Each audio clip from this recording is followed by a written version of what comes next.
রাজনীতি চলছে। হ্যাঁ সুমনদা সরি। না আজকে বিরোধী দলনেতা বলছেন পূজার অধিকার বা ধর্ম পালনের আচার অনুষ্ঠান পালন করতে গেলে বিভিন্ন জায়গায় বাধা দেওয়া হচ্ছে পশ্চিমবঙ্গে, হয়ে থাকতে পারে, সেটা তদন্ত সাপেক্ষ ব্যাপার।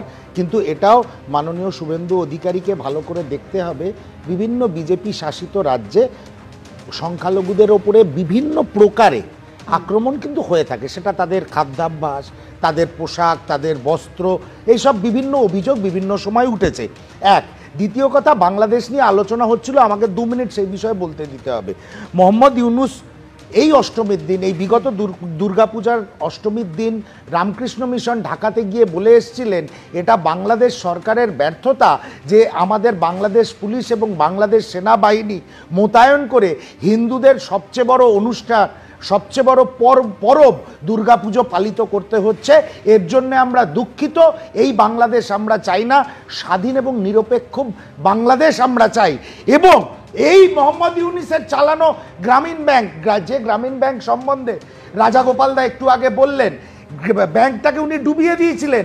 400 কোটি টাকা শেখ হাসিনা সরকার ওই গ্রামীণ ব্যাংককে না দিলে আজকে পিটিয়ে গরিব মানুষ, বাংলাদেশের গরিব মানুষ মোহাম্মদ ইউনুসকে বাংলাদেশ ছাড়া করে দিত।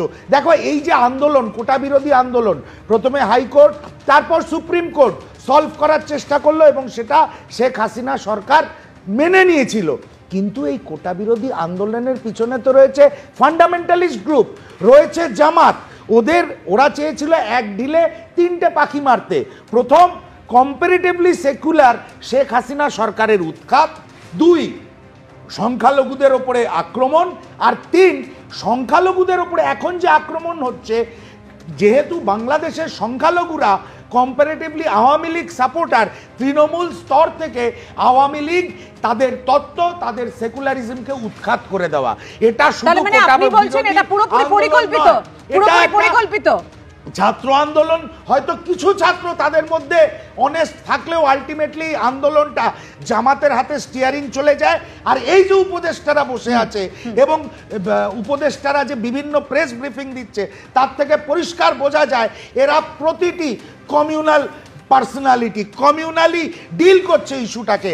না হলে যে বাংলাদেশের মুক্তিযুদ্ধে ভারতবর্ষের, আমি অঙ্কনের কাছে আসবো সুমন আপনার কাছে পরে আসবো, আমি অঙ্কনের কাছে আসবো। অঙ্কন, যেখানে শুভেন্দু অধিকারী বলছেন সংখ্যাগরিষ্ঠতার দম্ভ সংবিধানে স্বীকৃত থাকলেও এ রাজ্যে বহু জায়গায় নিজের ধর্ম পালনের স্বাধীনতা নেই, কিন্তু সিপিএম কংগ্রেস তারা তো বলছে বিভাজনের রাজনীতি করছে বিজেপি।